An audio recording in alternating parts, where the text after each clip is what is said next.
and then kind of go through how I would do it, and then work and cross my fingers that I can remember exactly how to do everything. And so first step is to choose your bounds. And so actually, I know I put this as step one. This is step one, and these are basically how you would build your function, like your script in Matlab. I'm just going to kind of leave those not blank, but just kind of I remember what they were. I'm just gonna like do 0 and 1 for now, and if I need to change them later, I'll change them later. And so then I'll show you how do you choose what those bounds are. But I think as I start to explain this, it'll help some too. So step 2.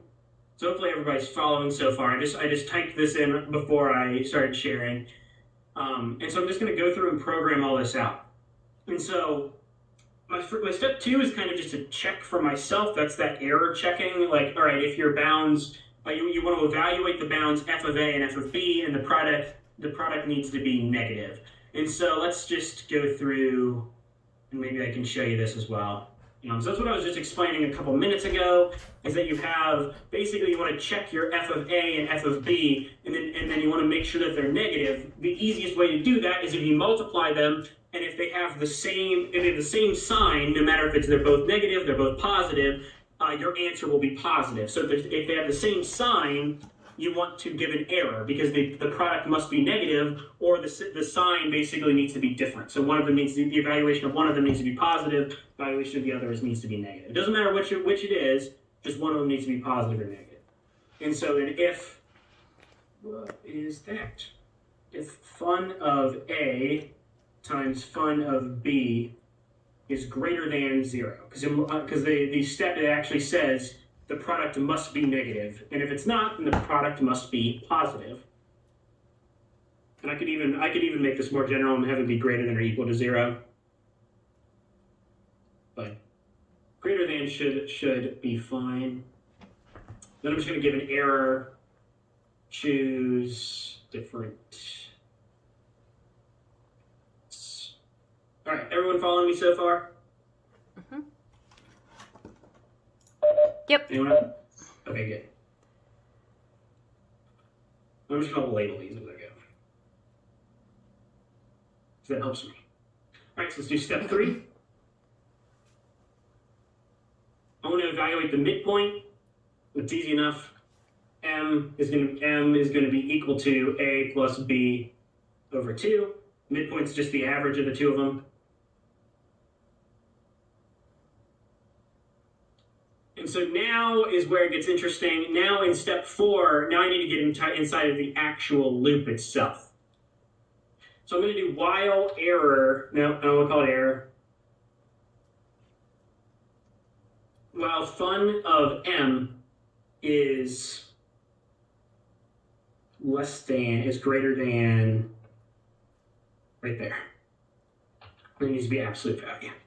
And so this is just kind of some prior knowledge, right? A little bit. But this is actually kind of jumping into step 5 here. I want until the midpoint converges to the actual root, or until f of m approaches 0.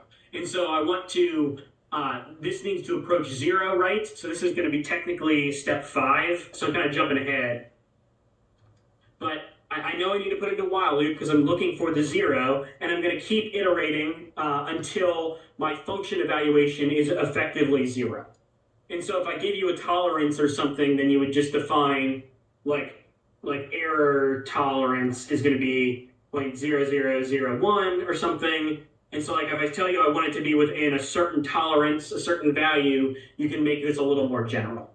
And so that's step 5. I know I kind of jumped to that, but that's just because I want to build it kind of with some logic behind it. I could have done all these other ones first, but it doesn't really matter. All right, so now I want to calculate the midpoint of the bounds. That's going to be this one. And so now I need to evaluate which of the two have the same sign.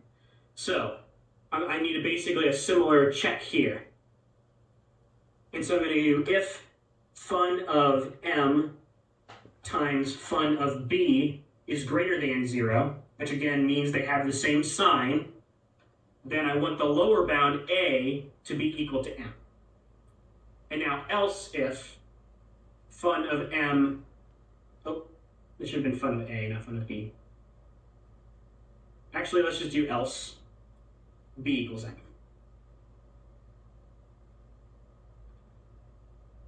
So this is step 4.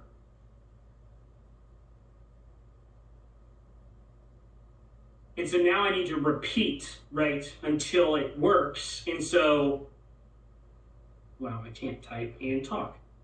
So now what I need to do is kind of think to myself, all right, how does this work?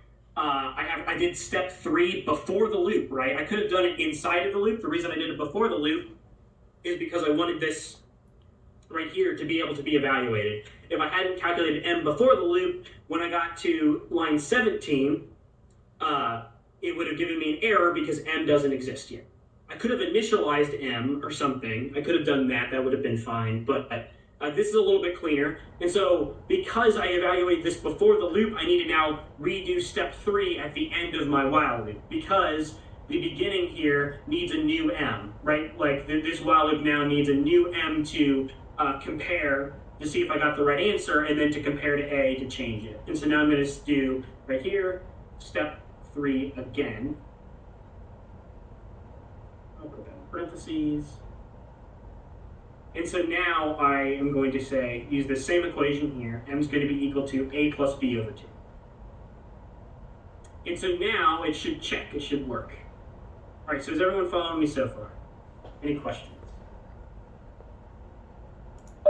No, I think that makes sense.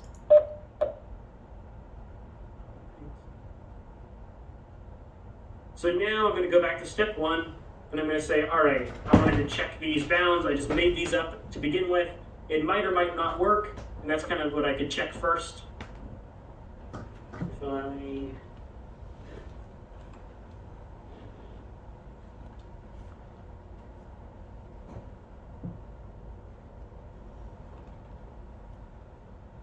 All right, it looks like it worked. Great. So I chose the correct bounds, but I want you to find the zeros plural. There might need to be an E there, that's fine. I want to find the zeros plural. I know what they are because I can factor this. It's -2 and it's 2 and 1. But like I need to figure out what those bounds are. Let's say I didn't know what those actual zeros were, the actual number. So what I could do is I could plot this first. And so I know I have this function here, and I could say y is going to be, I'm just going to define x fine, or x plot is going to be from like a -5 to 5. Just give some bound, and if this doesn't work, I can just go back and change it. And I'm going to say y plot is going to be equal to fun of x plot. What should express that? And this is the way, like on your exam or something, I would come up with what these bounds are.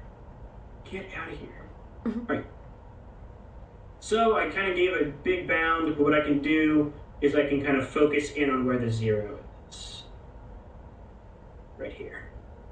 And so now I know my zeros, right, are 1 and 2, around 1 and around 2. And so now I know, all right, I can come up with values that should work. And so now this first one, I just kind of stumbled upon it because my number was 1, and it just kind of happened to work that way.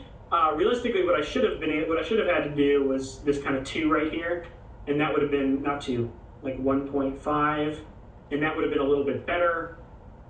Now my m is going to be, yep, it still gives me the same answer, but cool. But now I need to find the other 0, and so I wanted you to find the zeros plural, and remember it's 0 and 2, it's 1 and 2, which is all the way over here. So I could have changed those bounds, would have been smart of me. But the 0 is 1 and 2, so now I can do 1.6 and 2.2, and that should give me, that should be around the next 0, 2, right? So one's going to be negative, one's going to be positive. So remember, I want to choose 2 numbers, one that's going to be before the 0, one that's after the 0. And so I just forgot what I said it was going to be. 1.6 and 2.2.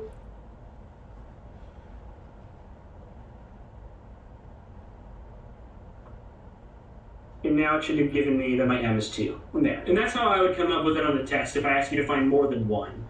Right. But, okay. Yeah, any questions on how I did that? I don't know if this could even look identical to what I did, but it's pretty close. And it works. So if we need to find multiple zeros, you would just have us copy and paste the code, put in different bounds, and call it good? You could do it that way, or you could just run it twice and just like comment it out or something. Like as long as you display to me what the zeros are somewhere, like you could save them and you could literally just say like display, the first one is like 1, and the second one would be like display 2 or something. And that way, right, because if you do this, it'll just output it into the text of the PDF document. And just as long as there's some way that like I can see it very easily, like, all right, you found what they were, because you don't need to necessarily copy and paste the code. You could. That's perfectly valid way of doing it. But if you just like came up with with 2 bounds, came up with what the first 0 is, came up with 2 more bounds, came up with the second 0 is, as long as you like displayed that you knew it, right? Like you put it somewhere, you can even comment it in your code, right? You say like the first 0 is 1. The second is 2, right? That's fine, as long as somewhere in your code or in your published PDF, right? Like it's obvious to me you calculated it, you know what they were, and you have the code to back it up. That's fine with me. I'll give you all the points. Really, like what's going to be the main grade is that if you could come up with this code on your own. That's going to be basically all the grade. The actual answers will be worth like 5 of like 20 points or whatever it ends up being, or 5 of 25 or something. Okay, thanks.